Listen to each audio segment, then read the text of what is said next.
Oh, I can't wait. Dreamt about it since I was a little kid, so I'm really excited. Knicks, do not mess this up. One job. You have one job.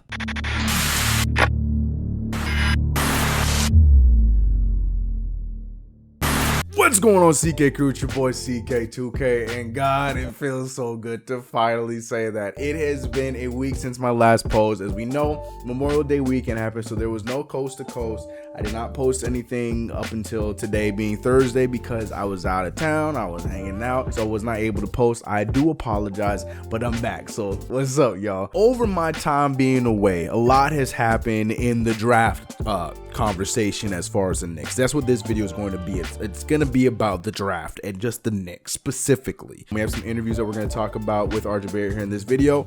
But here's the other main thing that I want to mention. Over the weekend, I'm seeing reports and I'm seeing all the speculation around Jarrett Culver being a choice at the 3rd pick over RJ Barrett and even the likes of my guy Cam Reddish.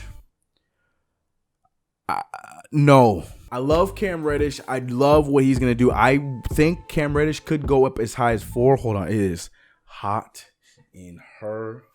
Hashtag Nelly. I can see a world where Cam Reddish does go as high as 4. I know on a lot of people's mocks, he's probably down in the 5-6 range.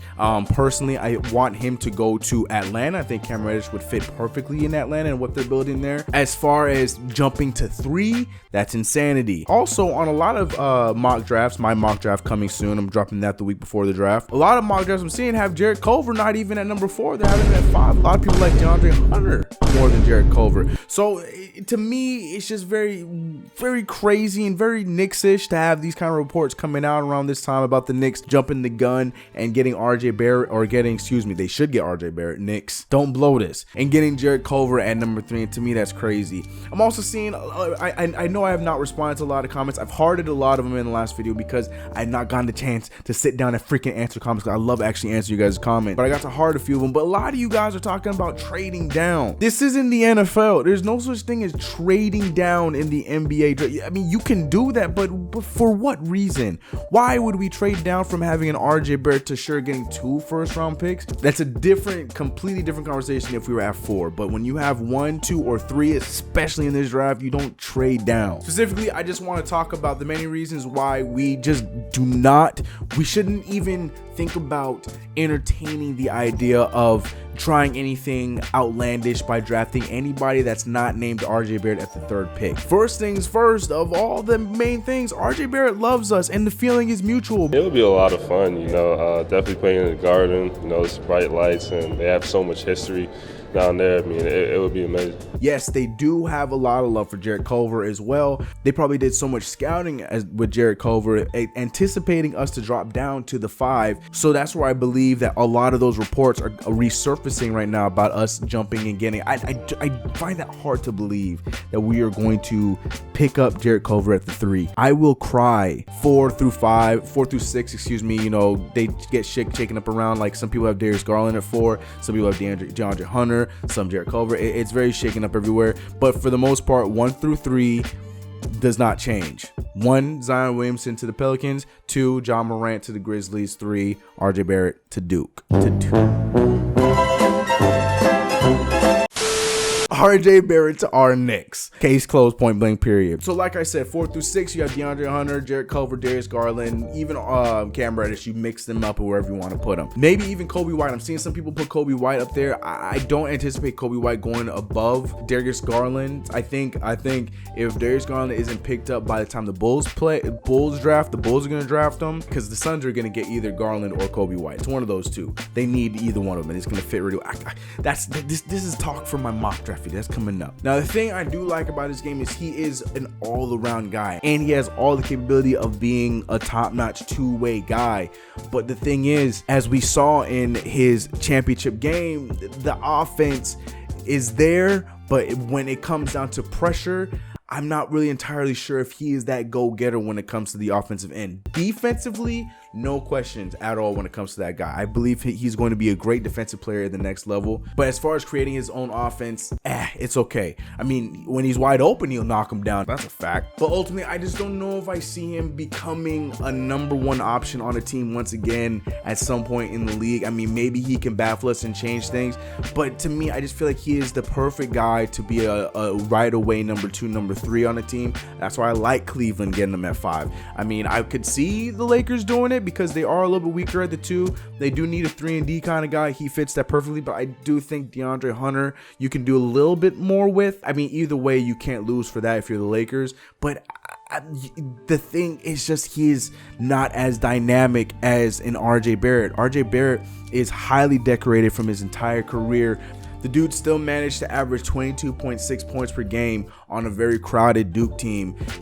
Yes, you can talk about his 3-point percentage. Yes, you can talk about his free throws. But look, man, everybody's going to come into the draft with things that they need to improve. The fact of the matter is he still hit threes. He still is a guy that can go and get his own buckets. Like I said, you saw it with him next to a guy like Zion Williamson. I want a guy that's able to create his own shot as well as be able to get a bucket off of an assist. That is the kind of guy that we need at this pick at number 3, especially if everything comes true with Kevin Durant and possibly Kyrie Irving. RJ Barrett, he is a guy that will be a great pick for us right now in our pursuit for a championship, and more so after Kevin Durant is gone, Kyrie Irving, whoever's gone, RJ Barrett can be a lifer Nick. I don't see why he wouldn't be unless some kind of breakdown happens with James Dolan or some kind of breakdown with our front office again at some point. RJ Barrett is one of those guys that most likely could be a lifer. He already, as he said in his interview, he's in love with the city of New York. He's in love with with the people, with the fans, with everything like that. So that's one of those things where it's like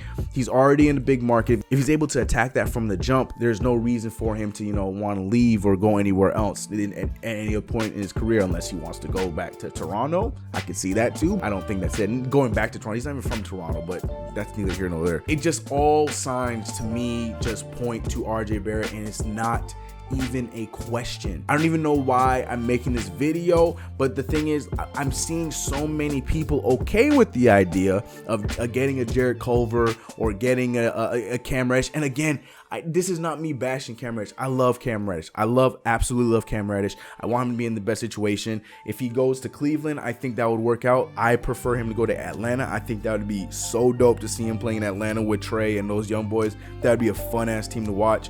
But for number 3, people need to understand this number 3 pick is a big thing. I don't want RJ Barrett dropping down to the Lakers. They don't deserve him.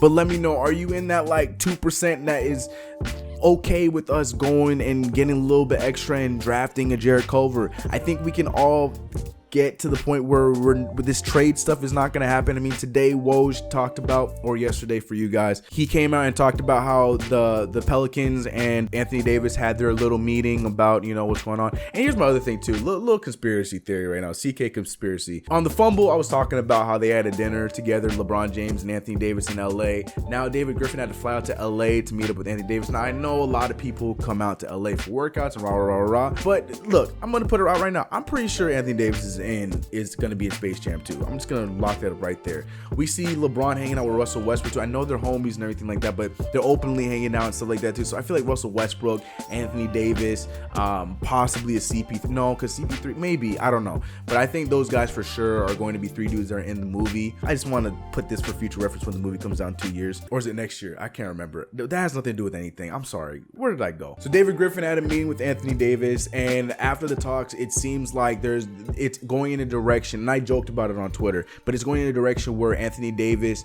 would, be open to continuing his play as a New Orleans Pelican, which I wholeheartedly expect it to happen. That doesn't surprise me. Give a year with David Griffin. Let's see what David Griffin can put around you. I mean, he did a good job with LeBron. You're already going to have another building piece in Zion Williamson next to you. All he really needs to do is get you a solid point guard, or I don't know, re-sign Elfrid Payton, who had a great end of the season. Drew Holiday can play the 2 like he's been doing really well. Just solidify the bench with the right guys, and I feel like David Griffin's the kind of guy that could do that. So who knows what's going to happen with the Pelicans next season. So I don't know if that trade is going to happen. I think they're going to lose him more so in free agency, or maybe we can have this conversation again by the trade deadline. So basically all I'm trying to say is I think those thoughts of us making a trade for Anthony Davis, I think those have been put to the side for a little bit for right now, at least, because David Griffin's a strong dude. I'm just gonna put that out there. So make the right pick, Knicks. RJ Barrett. Do not think much about it. But like I said, comments below. Let me know how you feeling. RJ Barrett, or you think it should be anybody else besides RJ Barrett. And please, if you don't think it's RJ, convince me why it shouldn't be RJ Barrett in the comments. I swear I'm gonna get to him. I still gotta answer my comments from my last video. Don't think I'm not gonna see them. Last thing before I head out of this video, I do want to talk about, it's kind of old news, but for whatever reason it blew back up today. I think what happened is because Kevin Durant finally actually sold the house. But Kevin Durant, the news has been coming out, everybody posted it. My guy over at my guy CP at Knicks TV, Knicks Fan TV, excuse me, Knicks Click, all my homies over on IG, they all posted it everywhere. You saw it online, you saw it on Twitter, everyone talking about KD sold his home in Golden State, or excuse me, San Francisco, and has a house, or finally got his place in New York. So the only reason why I think it kind of blew back up is because when we talked about this last time, he put the house up for sale, but it wasn't bought. So it probably just got bought. But here's my question, and no one has answered me on social media. Where's the house in New York? Okay, just making sure it's nowhere near Brooklyn. Okay, that's all I'm worrying about. Is he living downtown? Is he living in Jersey? Like, is he? I need to know, because that's important. That's important because he can still live in New York and then play for Brooklyn next year. So I need to know. But what does this mean to you guys? Does this mean that it solidifies the fact that Kevin Durant is for sure going to be a Knick, or is this just, you know, he needs a place to be near his production building that he's gonna start up next year? Let me know what you guys think about in the comments. But it's been your boy CK, man. I do miss you guys. I'm not doing it in this video because like I said, I really want to get this video out, but I'm gonna be bringing back comments to the video. I miss comments to the video. It's my way to talk to comments to you guys for sure from my last video. So starting in my next video, we're bringing back comments to the video. That's one of you guys' favorite segments is coming back for Shiggity. It's been your boy CK. Don't forget to go catch me on the Fumble. I'm gonna be live tomorrow doing a post game. CK crew, come up and show you boys some love. I'm gonna need it in the comments. You know the deal. Follow me on my socials. Hit that subscribe button. Ring the little bell. I'll catch you guys in the next video. It's been your boy. I'm out of here. You know the deal. Let's get it. I'll see you guys later.